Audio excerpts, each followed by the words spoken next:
வணக்கம் நண்பர்களே, இது VDL Vlogs. கதை கேட்கலாம் வாங்க.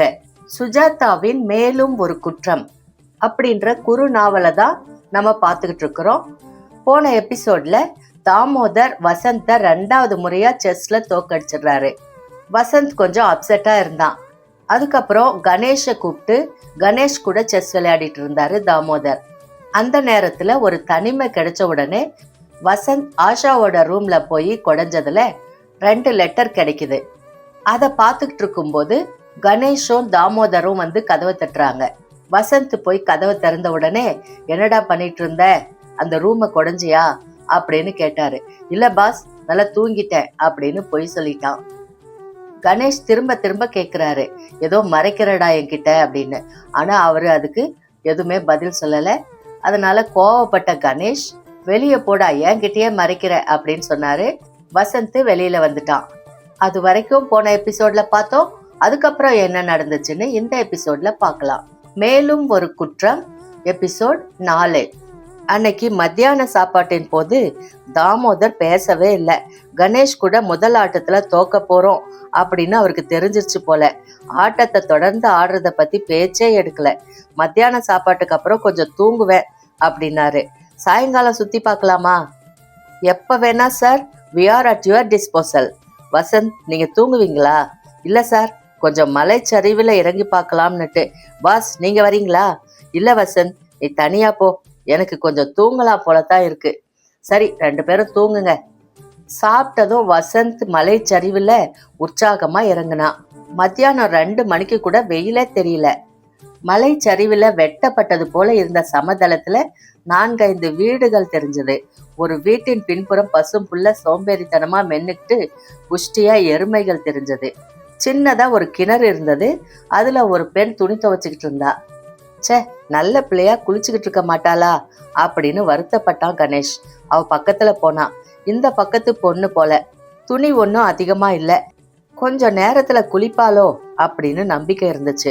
இவன் வர சத்தம் கேட்டு சகுந்தலை மாதிரி ஆசிரமத்துக்குள்ள காணாம போயிடுவா அப்படின்னு எதிர்பார்த்தான். பதிலா வசந்த பார்த்து சிரிச்சா. இந்த ஊர் பழக்கம் போல அப்படின்னு நினைச்சுக்கிட்டான்.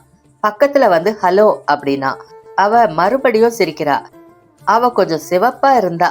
தேன் அதிகமா சாப்பிடுவா போல. கண்கள்ல கொஞ்சம் தேன் கலர் இருந்தது. வசந்த் ஒரு சின்ன நோட்டு புத்தகத்தை எடுத்து, நீட பேத எந்த அப்படின்னா. அவ கொஞ்சம் ஆச்சரியத்தோட அவனை நிமிர்ந்து பார்த்தா. கொஞ்ச நேரம் கழிச்சு சிரிச்சா. வசந்த் கொஞ்சம் சந்தேகத்தோட, சரியா வாசிக்கலையோ அப்படின்னு, நீட பேத எந்த அப்படின்னா. அவ உடனே, நாட பேத காவேரி அப்படின்னா. அதான் இருக்க முடியும், வேற என்ன அப்படின்னா. ஏந்தா அப்படின்னு கண்ணை சுருக்கிக்கிட்டா. நீ எல்லிஞ்ச பந்தியா அப்படின்னா. அவ தூரத்துல புள்ளி போல இருந்த வீட்டை காட்டுனா. சரிதான், தனியாத்தான் வந்திருக்க போல இருக்கு. எந்த அப்படின்னா. அவ ஒந்தாவும் இல்ல. நீங்க எல்லிஞ்ச பந்திரா? நானு மதராசு நினைச்சு. சட், அது தெலுங்கு போல இருக்கே. அவள் பளிச்சுன்னு சிரிச்சு, நான் இல்லி கலச மாடுவேன். மாடு எல்லா மாடுமே கிளாஸா தான் இருக்கு. அவ துவைச்ச துணிய ஒய்யாரமா எடுத்துக்கிட்டு பாதையில நடக்க, அவள் பாதம் எத்தனை சுத்தமா இருக்கு அப்படின்றத கவனிச்சான். எனக்கு ஒரு அண்ணா தங்கா உண்டு அப்படின்னு சொன்னா. நாக்கு அண்ணா தங்கா எல்லாம் நாக்கே அப்படின்னா வசந்த். வசந்த் அவளை பார்த்து, இத பாரு அப்படின்னு கட்ட விரலை வெட்டி காட்டும் வித்தை செஞ்சு காட்டுனான். அவ அந்த அருவிக்கு போட்டியா சிரிச்சா. அதுக்கு பின்னால ஒரு பூவை பறிச்சு அவகிட்ட கொடுத்தான். அவ புன்னகையோட அந்த பூவை வாங்கிக்கிட்டு, நாக்கு பக்ஷி, பூ, மக்கள், பாரி குஷி அப்படின்னா. நாக்கும் அப்படின்னா வசந்த். ரொம்ப சிரிக்கிறியே, அப்படியே உன்னை என்ன பண்ணலாம்? ஏந்தா அப்படின்னா. ஒண்ணுமில்ல, உனக்கு எஸ்டேட்ல ஆஷா அவங்கள தெரியுமா? ஆஷா? ஆமா ஆஷா. எஸ்டேட்? ஆமா, எஸ்டேட் ஆஷா, எஜமானி அப்படின்னு ஆக்ஷனோட சொன்னான். அவளுக்கு புரிஞ்சது போல இருக்கணும். என் கூட வா அப்படின்னு ஒத்தையடி பாதையில ஓடுனா. வசந்த் தொடர்ந்து போனான். ஒரு முறை கூட வரானா அப்படின்னு திரும்பி பார்த்து புன்னகை செஞ்சா. அந்த மாதிரி சிரிக்காதே, ஹார்ட் விட்டு விட்டு துடிக்குது. காப்பி செடிகளின் நடுவுல திறமையா நெளியும் பச்சை பாம்பு போல சரசரன்னு ஓட்ட நடை. ஏய் இரு, காவேரின்னா காவேரி மாதிரியே போறியே. உன்ன கவிதை எழுதி வச்சுட்டு புறக்கணித்தது போல ஒரு சின்ன வீடு. கரையெல்லாம் கொடி படர்ந்து பசுமை. நுழைவாயில பச்சை ரகசியம். கட்டில், அதுல வெயில்ல காஞ்சுக்கிட்டு இருந்த கிழவனார், பக்கத்துல ஒரு நாய். ஒரு முறை வசந்த சந்தேகத்தோட பார்த்துட்டு காவேரி கூட வந்திருக்கிறத பார்த்ததும் வாலாட்டுச்சு.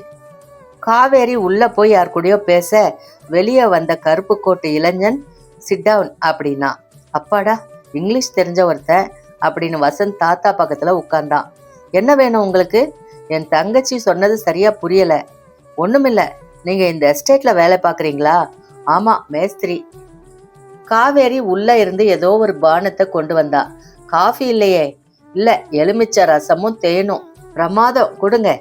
காவேரி அண்ணன் கிட்ட வசந்த குறிப்பிட்டு ஏதோ அவங்க பாஷையில பேச அவன் ஆச்சரியத்தோட பார்த்து, உங்களுக்கு எங்கள் பாஷை தெரியுமாமே? சேச்சே, எல்லாம் எழுதி வச்சிருக்கிறேன் அப்படின்னு தன்னோட குறிப்பு புத்தகத்தை காட்டி சிரிச்சான். பரவாயில்ல, இங்கிலீஷ்லயே சொல்லுங்க, என்ன விஷயம்?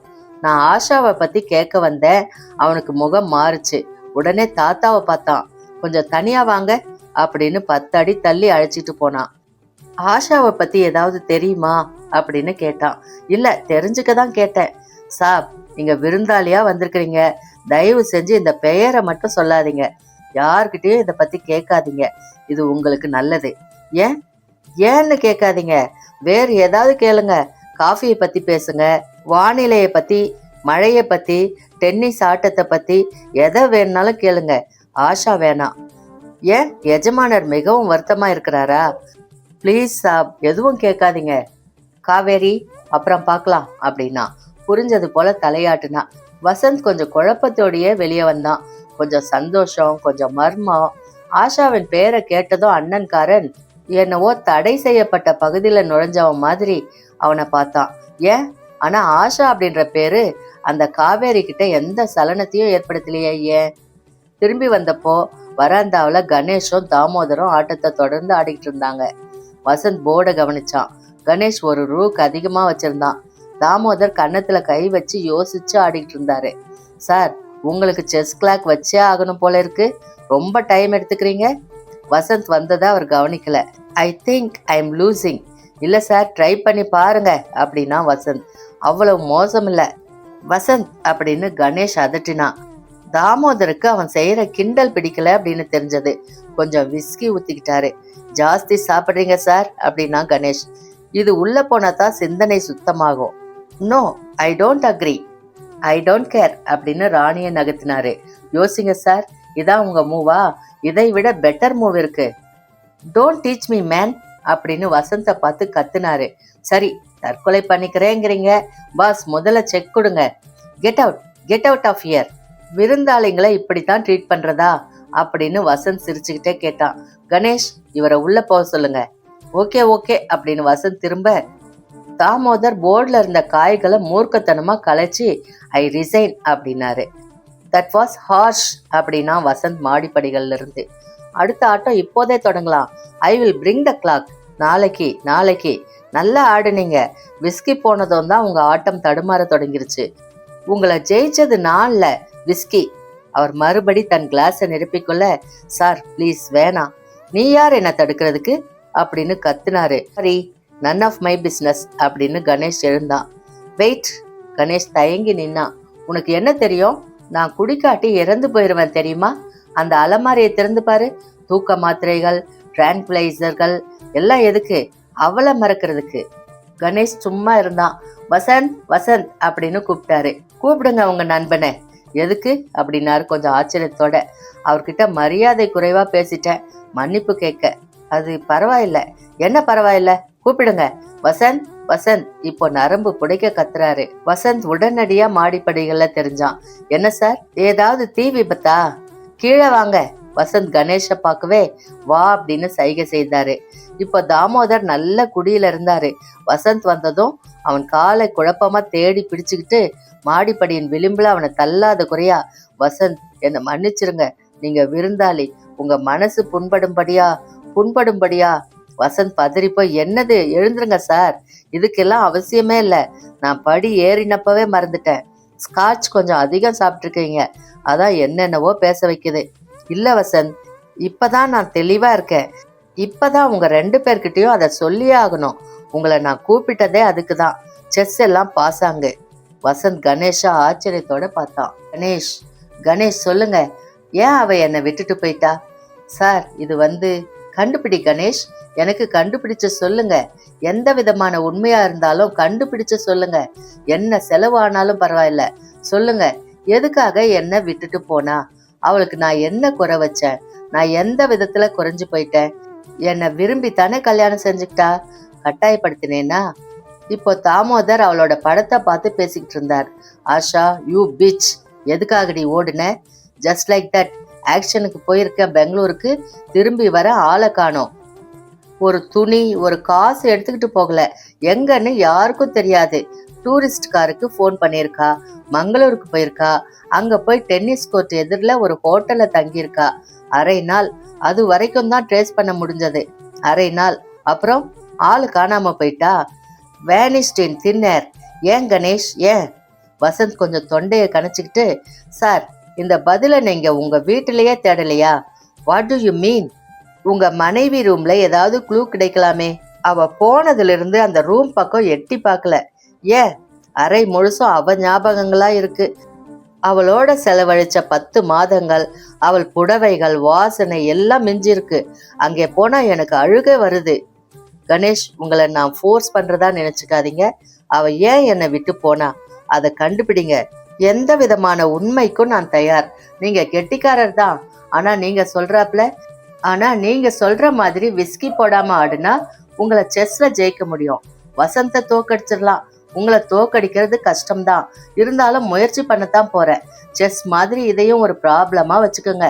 ஏன்னு கண்டுபிடிங்க, எனக்கு சொல்லுங்க. அவளை மறக்கிறதுக்கு உதவி பண்ணுங்க. ஐ வில் ட்ரை சார், ஆனா நான் இதை இங்க எதிர்பார்க்கல. சாரி, ஒரு விதத்துல உங்களை ஏமாத்தி இங்க கூட்டிட்டு வந்துட்டதா நீங்க நினைக்க கூடாது. அப்படி இல்லை, இஷ்டம் இல்லைன்னா வேணாம், நாளைக்கு சொல்றேன் சார். உங்களுக்கு வேண்டிய எல்லா விவரமும் தரேன். ஷி வாஸ் பியூட்டிஃபுல், அழகான ஏழை பெண். நான் அவளை மெர்காராவில் ஒரு பார்ட்டியில பார்த்தேன். கிச்சன்ல சர்வ் பண்ணிட்டு இருந்தா. பார்ட்டிக்கு வந்தவங்க எல்லாரையும் விட பிரைட்டா இருந்தா. நான் விசாரிச்சுட்டு அவ வீட்டுக்கு போனேன். சந்திச்சேன். ஏழை குடும்பம், 6 குழந்தைங்க. எஸ்டேட் பேரை கேட்டதும் அதிர்ந்து போயிட்டாங்க, பயந்துட்டாங்க. நான் அவளை பார்த்து எல்லாத்தையும் சொல்லித்தான் கேட்டேன். இதை பாரு, நான் உன்னை கட்டாயப்படுத்துறதா நினைச்சுக்காத. காஃபி எஸ்டேட்ல லைஃப் இப்படி இருக்கும். உன் வயசு இவ்வளவு, இஷ்டம் இல்லைன்னா வேணாம். நல்லா யோசிச்சு சொல்லு. அவசரப்படுத்த விரும்பல, மெல்ல முடிவு சொல்லு. ஒரு வாரம் கழிச்சு எல்லாரும் எஸ்டேட்டுக்கு வந்தாங்க. எல்லா விதத்திலும் சம்மதம்னு அவளே சொன்னா. தயக்கமே இல்லை. என்னை அடையிறது பாக்கியம்னா. சிரிச்சு பேசினா. சம்மதம்னு அடிச்சு சொன்னா. திருப்பி திருப்பி கேட்டேன். இன்னும் 1 வாரம் டைம் கொடுத்தேன். இஷ்டப்பட்டு தான் கல்யாணம் பண்ணிக்கிட்டா. ஆரம்ப காலத்துல ரொம்ப சந்தோஷமா இருந்தா. வீட்டுல எல்லாத்தையும் மாத்தினா. புதுசா கர்டன் கிளாத் போட்டா. சோஃபாக்குள்ள எல்லாம் கார்பெண்டரை கூப்பிட்டு மராமத்து செஞ்சா. பக்கத்துல எஸ்டேட் பிரைமரி ஸ்கூல்ல போய் கொஞ்ச நாள் டீச்சரா குழந்தைகளுக்கு பாடம் சொல்லி கொடுத்தா. எங்களிடையில எந்த விதமான மனஸ்தாபமும் ஏற்படல. 9 மாதங்கள்ல ஒரு நாள் கூட நாங்க சண்டை போட்டது கிடையாது. ஒரு நாள் கூட அவ என்கிட்ட கோவிச்சுக்கிட்டது கிடையாது. அதனாலதான் அவ என்னை விட்டு பிரிஞ்ச அதிர்ச்சி எனக்கு தீரவே இல்லை. என்னால புரிஞ்சுக்கவே முடியல. ட்ரூ, எனக்கும் அவளுக்கும் வயசு வித்தியாசம் ஜாஸ்தி தான். இருந்தாலும் அவகிட்ட ஒரு வித மெச்சூரிட்டி இருந்தது, பொறுப்பு இருந்தது. என்னை விட பெரியவ மாதிரி எனக்கு அட்வைஸ் கொடுப்பா. குறுக்கிடுறதுக்கு மன்னிக்கணும். உங்க மனைவி உங்களை விட்டு பிரிஞ்சதுக்கு காரணம் வேற சிநேகிதமோ அல்லது காதல்னு சொல்றாங்களே, அது எதுவும் இருக்காதுன்னு சொல்றீங்களா? நிச்சயம். அப்படி ஏதாவது காரணம் இருந்தா அவ என்னை ரொம்ப சாமர்த்தியமா ஏமாத்தி இருக்கான்னு தான் அர்த்தம். அதனால நீங்க ஏமாத்தப்பட்டிருக்கீங்கன்னு தெரிஞ்சுக்கிறதுல என்ன லாபம்? இல்ல கணேஷ், அவ என்னை ஏமாத்தலைங்கிறத நான் உறுதிப்படுத்திக்க விரும்புறேன். காலையில இதை யோசிச்சு சொல்றேன் சார். அவசரம் இல்லை. மேலும் உங்களுக்கு இஷ்டம் இல்லைன்னாலும் என்கிட்ட பளிச்சுன்னு சொல்லிடலாம். யாரையுமே இஷ்டத்துக்கு எதிராக எதையுமே செய்ய சொல்ல மாட்டேன். ஆஷா என்கிட்ட இது மாதிரி விஷயம், இது உங்ககிட்ட எனக்கு பிடிக்கல, இந்த காரியங்களுக்காக உங்களை நான் விட்டு பிரியறேன்னு வெளிப்படையா சொல்லியிருந்தா நான் மறு நிமிஷமே அவளை சுதந்திரமா அனுப்பிச்சிருப்பேன். ஒண்ணுமே சொல்லலையா? இல்ல, காலையில 10:30 மணிக்கு என் கூட டெலிஃபோன்ல பேசிட்டு தான் இருந்தா கணேஷ். சாயங்காலம் போக வேண்டிய பார்ட்டிக்கு தன் சாரிக்கு இஸ்திரி எல்லாம் போட்டு வச்சிருந்தா. எப்படி நடுவுல திடீர்னு மனசு மாறி ஒரு டூரிஸ்ட் டாக்ஸியை வரவழைச்சு மங்களூர் போய், அதுவும் அவளுக்கு பரிச்சயமே இல்லாத மங்களூருக்கு எதுக்கு போனா? நீங்களும் அன்னைக்கு ஊர்ல இல்லையா? சாயங்காலம் தான் வரேன், பெங்களூர்ல ஆக்ஷனை முடிச்சிட்டு. அவ போட்டோ ஏதாவது இருக்கா? இதோ, எனக்கு முழு வடிவமும் வேணும், தரேன். கணேஷ் எழுந்து, நாம இன்னும் சாப்பிடல அப்படின்னா. சோ சாரி, அந்த பெண்ணை பத்தி ராட்சசியை பத்தி பேசிக்கிட்டு இருக்கிற சுவாரஸ்யத்துல சாப்பாட்டையே மறந்துட்டேன். இனி இவளை பத்தி பேச வேணாம், நீங்க மனசுல வச்சுக்கிட்டா சரி. நீங்க போறதுக்குள்ளேயே கண்டுபிடிச்சு சொல்லணும்னு அவசியம் இல்லை. சென்னைக்கு போன பிற்பாடு கூட இத பத்தி சமயம் கிடைக்கிற போதெல்லாம் விசாரிச்சுக்கிட்டே இருங்க. ஏதாவது விவரம் தெரிஞ்சா எனக்கு எழுதுங்க, அல்லது இங்க வந்து சொல்லுங்க. என்ன? சரி சார், கண்டுபிடிச்சா சொல்றோம். உங்களால ஆகாததா? அப்படி இல்ல, இந்த மாதிரி கண்டுபிடிக்கிறதுனால மனசு நிம்மதி கிடைச்சா நல்லது. நிம்மதி கிடைக்குமோ இல்லையோ, மறக்க முடியல. டின்னர் டைம்ல அவர் ஆஷாவை பத்தி பேசவே இல்லை. சாப்பாட்டை முடிச்சுட்டு மாடிக்கு போனப்போ வசந்த் ஆரம்பிச்சான். பாஸ், இனிமேலும் உங்ககிட்ட மறைக்க விரும்பல, அந்த பெண் கள்ளக்காதலன் வச்சுக்கிட்டு இருக்கா. என்னடா அது, அதுக்குள்ள சால்வ் பண்ணிட்டியே? ஆமா பாஸ், சாரி, உங்ககிட்ட மத்தியானமே சொல்லியிருக்கணும். நீங்க 2 பேரும் செஸ் ஆடிட்டு இருக்கும் போது நானு அந்த பெண் பெட்ரூமை குடைஞ்சேன். நான் அப்பவே சந்தேகப்பட்டேன். திருன்னு முழிச்சே. அங்க என்ன பார்த்த சொல்லு? கபோர்ட்ல 2 லெட்டரை பார்த்தேன். அதை படிச்சதுல இருந்து இது ரொம்ப சிம்பிள் கேஸ். பெரியவர் வயசான காலத்துல கல்யாணம் செஞ்சுக்கிட்டு இருக்காரு. பொண்ணு ஏழை பொண்ணு, எக்கச்சக்க தங்கச்சிய வச்சுக்கிட்டு அவங்களுக்கு குடும்பத்துக்கு நல்வாழ்வு தரதுக்காக தியாகம் பண்ணாப்புல எஸ்டேட்டை கல்யாணம் செஞ்சுக்க சம்மதிச்சிருக்கா. ஏற்கனவே காதலன் இருந்திருக்கான். கல்யாணம் ஆனப்புறம் கூட வந்துருன்னு டெம்ப் பண்ணிருக்கான். கொஞ்ச நாள் கிழவனோட தாக்கு பிடிச்சிருக்கா, அப்புறம் ஓடி போயிருக்கா. பாஸ், இது ஜில்லாவா நடக்கிற சாதாரண கதை தான். சாருக்கு வெறுப்புல கொஞ்சம் தேவதாஸ் மாதிரி பண்றாரு. எனக்கு என்னவோ கொஞ்சம் ஜாஸ்தியா உருகிறாருன்னு படுது. சே, அப்படி சொல்லக்கூடாது. அவளை பத்தின எந்த விதமான ஞாபகங்கள் அவர்கிட்ட பசுமையா இருக்குங்கிறத பொறுத்து. பாஸ், நீங்க கூட என்ன சென்டிமெண்டலா பேசுறீங்க? இதுல என்ன இருக்கு? இந்த மாதிரி எஸ்டேட்ல வாழை கொடுத்து வச்சிருக்கணும். உனக்கு விருப்பம் இல்ல, எவனோடையோ போய் அல்லாடுறேன்னா சீப்போ கழுதைன்னு விரட்டிட வேண்டியது தானே. எஸ்டேட்ல இல்லாத பொண்ணுங்களா? சாயங்காலம் ஒரு கூர்கி பொண்ணு பார்த்தேன். ஆஹா, பாரதி நூற்றாண்டு விழாவில் தெரிந்த திரைக்கடலில் நின்முகம் கண்டேன், நீல விசும்பினிடை நின்முகம் கண்டேன். ஹோல்டான், நீ 2 லெட்டர் பார்த்தேன்னியே, கொஞ்சம் விவரமா சொல்லு. பாஸ், இந்த கேஸை எடுத்துக்க போறீங்களா? ஆமாடா, ஓல்டு மேனை பார்த்தா பாவமா இருக்கு. ஊருக்கு போறதுக்குள்ள கண்டுபிடிச்சு கொடுத்துட்டு போயிடலாம்னு தோணுது. ஊருக்கு போனா இத பத்தி நினைக்க முடியாது. 2 லெட்டர் என்ன சொல்லுது? 2ம் ஒரே ஆள்கிட்ட இருந்துதான். கொண்டு வரட்டுமா? பாத்துடலாம், இப்பவே ஆரம்பிச்சிடலாம். வசந்த் அந்த பொண்ணோட ரூமுக்கு மறுபடி போய் அந்த 2 லெட்டரையும் கொண்டு வந்தான். கணேஷ் கவனமா படிச்சான். நீ சொல்ற கதை ஒத்து போறது, ஆனா உதைக்குது. 2வது கடுதாசி கொஞ்சம் உதைக்குது இல்லையா? அவன் இவளை ஏன் வரலைன்னு கோவிச்சுட்டு எழுதியிருக்கான். ஆனா இவ அவன் கூட போகலைன்னு தெரியுது. ஆனா இவர் சொல்றத பார்த்தா மங்களூருக்கு போயிருக்கா. அதனால முதல் சந்தர்ப்பத்துல தீர்மானிக்காம 1-2 நாள் கழிச்சு தீர்மானிச்சிருக்கான்னு தோணுது. அதுக்குள்ள காதலன் அமெரிக்கா போயிட்டானா? அமெரிக்காவை ஏதோ விசாவை பத்தி மென்ஷன் இருக்குல்ல. 2வது கடுதாசிய பாருங்க, குட் பை டாட்டா எல்லாம் சொல்லியிருக்கான். ஆனா ஒரு விஷயம் உதைக்குது. ஒரு வேளை அவனை தேடிக்கிட்டு மங்களூர் போய் அங்கிருந்து இல்ல, இன்னொரு விஷயம். வசந்த், வா, அந்த ரூமுக்கு போலாம். கணேஷ் கொஞ்சம் அவசரத்துல இருந்தான். பாத்ரூமை கடந்து அந்த ரூமுக்குள்ள வேகமா நுழைஞ்சான். ஒரே தூசு பாஸ், டிஸ்டர்ப் பண்ணாம வச்சிருக்கேன். லைட் இருக்கா பாரு. வசந்த் சுவர்ல தடவி லைட் போட்டான். எங்க பார்த்த அந்த லெட்டரை? அதோ அந்த வார்ட்ரோப்ல. கணேஷ் அதை திறந்தான். சேலைகளை உள்ளுடைகளை ஆராய்ஞ்சான். புத்தகங்களை பிரிச்சு படிச்சான். Very interesting.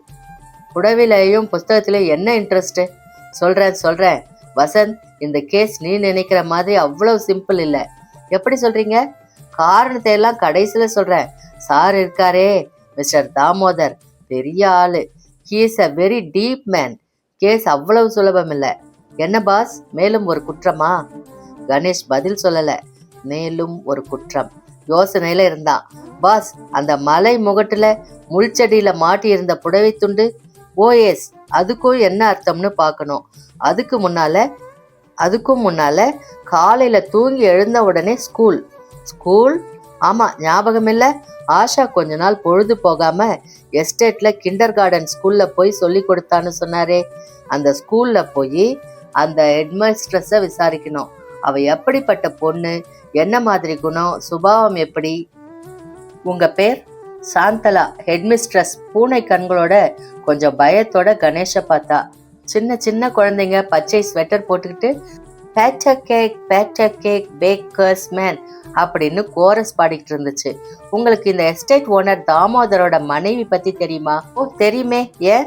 அவங்கள பத்தி கொஞ்சம் விவரம் வேணும். நீங்க யாரு? என் பெயர் கணேஷ். அது வசந்த். மெட்ராஸ்ல இருந்து வந்திருக்கோம். லாயர்ஸ். தாமோதர் எங்க ஃப்ரெண்டு. உங்க நேரத்தை வீணாக்க விரும்பலனா நாங்க எதுக்கு வந்தோம்னு சொல்லிடுறோம். அவ ஏன் திடீர்னு அவரை விட்டு போயிட்டாங்கிற காரணத்தை தாமோதர் எங்களை கண்டுபிடிக்க சொல்லியிருக்கார். ஓ ஐ சி. நீங்க தயங்கவே வேணாம். உங்களை எந்த சந்தர்ப்பத்திலையும் விட்டு கொடுக்க மாட்டோம். நீங்க தான் சொன்னீங்கன்னு காட்டி கொடுக்கவும் மாட்டோம். தாராளமா உங்க மனசுல என்ன இருக்கோ அதை சொல்லலாம். நீங்க ஷி வாஸ் அன்ஹாப்பி. குட். ஏன்? அவளை நிர்பந்தப்படுத்தி அவர் கல்யாணம் செஞ்சுக்கிட்டாரு. அவர் அப்படி சொல்லலையே. அவர் என்னவோ அவகிட்ட எல்லாத்தையும் விவரமா சொல்லி, உனக்கு இஷ்டம் இருந்தா என்ன கல்யாணம் செய்துக்க, இல்லைன்னா வேணாம். போய் பணபலத்தையும் அவ குடும்பத்துடைய ஏழ்மையையும் பயன்படுத்திக்கிட்டு உள்ள ஒரு பெண் நுழைஞ்சு, மேடம் 3rd B தங்கம் டீச்சர் வரல, சட்டுன்னு நிறுத்திக்கிட்டா. இப்ப என்னை டிஸ்டர்ப் பண்ணாத, கதவை சாத்திக்கிட்டு போ அப்படின்னா. அந்த பெண் கொஞ்சம் கோபத்தோட விலக சாந்தலாவின் பூனை கண்கள்ல கலவரம் தெரிஞ்சது. பயன்படுத்திக்கிட்டு அப்படின்னா கணேஷ். மிஸ்டர் கணேஷ், அவர் என் எஜமானர். இந்த ஸ்கூல் அவருடையது. எனக்கு பேசுறதுக்கு பயமா இருக்கு. சுவர்களுக்கு கூட காது இருக்கும். சொல்ல வந்ததை முடிச்சிருங்க. அவள் கண்கள் தூரம் பார்த்துச்சு. Sweet girl. ஆனா எஸ்டேட்டுக்கு வந்த நாள்ல இருந்து சிரிக்கவே இல்லை. இந்த ஸ்கூலுக்கு அதுக்கு தான் வந்தா, இந்த அழகான முகங்களை பார்க்கறதுக்கு. கிண்டர் கார்டன் கிளாஸ் எடுத்தா. பொறுமையா கலர் பிளாக்ஸ் எல்லாம் வச்சு சொல்லி கொடுத்து. அவ திடீர்னு விட்டுட்டு போயிட்டதை பத்தி ஏதாவது தெரியுமா உங்களுக்கு? தெரியாது. திடீர்னு அவளை எஸ்டேட்ல காணோம், அவ்வளவுதான் எனக்கு தெரியும். அதுக்கு மேல கேட்காதீங்க. அவள் கண்கள்ல பயம் இருந்தது. அவள் பெற்றோர்கள் விலாசம் தெரியுமா? தெரியாது. அவ எப்பவாவது கிரண் அப்படின்றவரை பத்தி உங்ககிட்ட சொல்லி இருக்காளா? இல்ல, சொன்னதே இல்ல. பிரைவேட்டா எதுவும் பேசினது இல்ல. பின்ன எப்படி அவ எப்பவும் சோகமா இருந்தான்னு ஒரு பெண் மற்றொரு பெண்ணை பார்த்து உணர்ச்சி பூர்வமா தெரிஞ்சுக்க முடியாதா சார்? ட்ரூ. இருந்தாலும் ஐம் சாரி மிஸ்டர் கணேஷ், இதுக்கு மேல நான் எதுவும் சொல்ல விரும்பல. ஏற்கனவே எல்லை மீறி பேசிட்டேன்னு பயமா இருக்கு. இன்னும் ஒரே ஒரு கேள்வி, ப்ளீஸ் என்னை விட்டுருங்க. கணேஷ் கொஞ்சம் மௌனத்துக்கு பின்னால, வா வசந்த் போலாம் அப்படின்னா. அவங்க கிளம்புறப்ப உங்ககிட்ட ஒரே ஒரு ரிக்வெஸ்ட் அப்படின்னா. நீங்க சொன்னதா எதையும் சொல்ல வேணாம் அதானே?